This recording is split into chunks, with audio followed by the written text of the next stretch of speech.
ಇವತ್ತು ಕೆಂಗಲ್ ಹನುಮಂತಯ್ಯನವರ ಮಾಜಿ ಮುಖ್ಯಮಂತ್ರಿ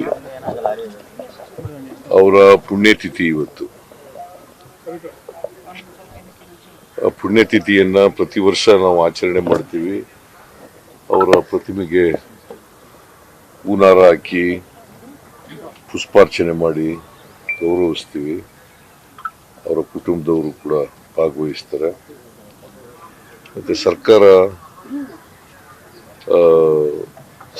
ಪರವಾಗಿ ನಾನು ಪ್ರತಿ ವರ್ಷನೂ ಕೂಡ ಮುಖ್ಯಮಂತ್ರಿ ಆಗಿರುವಾಗ ಪುಷ್ಪಾರ್ಚನೆ ಮಾಡ್ತೀನಿ, ಪುಷ್ಪಹಾರ ಹಾಕ್ತೀನಿ, ಅವ್ರಿಗೆ ಗೌರವ ಸಲ್ಲಿಸ್ತಕ್ಕಂಥ ಕೆಲಸವನ್ನು ಮಾಡ್ತೀವಿ, ಅವ್ರನ್ನ ಸ್ಮರಿಸ್ಕೊಳ್ತಕ್ಕಂಥ ಕೆಲಸವನ್ನು ಮಾಡ್ತೀವಿ. ಕೆಂಗಲ್ ಹನುಮಂತಯ್ಯನವರು ಒಬ್ಬ ದಕ್ಷ ಆಡಳಿತಗಾರ.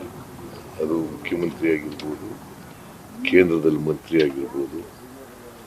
ಅವರು ಬಹಳ ಅವರ ಆಡಳಿತ ಸ್ಮರಿಸ್ಕೋಬೇಕಾದಂಥದ್ದು. ಜೊತೆಗೆ ಈ ವಿಧಾನಸೌಧ ಇದೆಯಲ್ಲ, ವಿಧಾನಸೌಧವನ್ನು ಕಟ್ಟಿಸಿದವರು ಕೆಂಗಲ್ ಹನುಮಂತಯ್ಯನವರು. ಅದಕ್ಕೆ ವಿಧಾನಸೌಧ ಕಟ್ಟಿಸಿದಾಗ ಅವ್ರು ಏನಂತ ಹೇಳಿದ್ರು ಅಂತಂದ್ರೆ, ಸರ್ಕಾರದ ಕೆಲಸ ದೇವರ ಕೆಲಸ. ಸರ್ಕಾರದ ಕೆಲಸ ದೇವರ ಕೆಲಸ. ಮತ್ತೆ ಏಕೀಕರಣಕ್ಕೋಸ್ಕರ ಶ್ರಮಿಸ್ತವ್ರು. ಏಕೀಕರಣ ಆಗಬೇಕು ಅಂತೇಳಿ ಬಲವಾಗಿ ನಂಬಿದಂಥವ್ರು.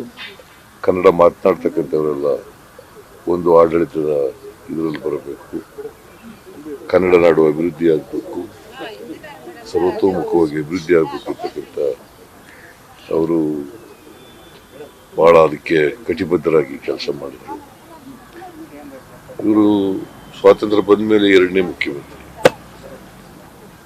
ಕೆ.ಸಿ. ರೆಡ್ಡಿ ಅವರು ಮೊದಲನೇ ಮುಖ್ಯಮಂತ್ರಿ ಆಗಿದ್ದರು.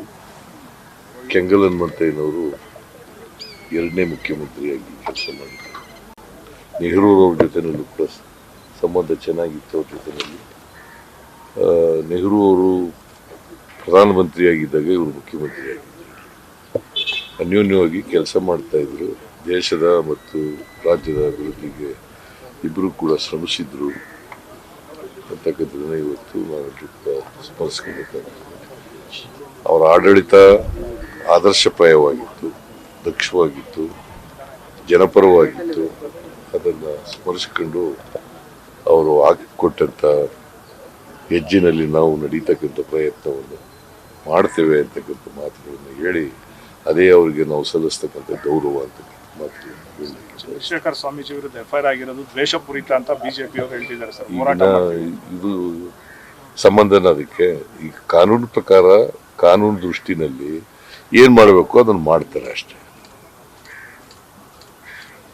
ಕಾನೂನು ಈಗ ಕಾನೂನು ಚೌಕಟ್ಟಿನಲ್ಲಿ ಬರಲಿಲ್ಲ ಅಂದ್ರೆ ಮಾಡಲ್ಲ, ಕಾನೂನು ಚೌಕಟ್ಟಿನಲ್ಲಿ ಬರ್ತೀವಿ ಅಂದ್ರೆ ಮಾಡ್ತಾರೆ.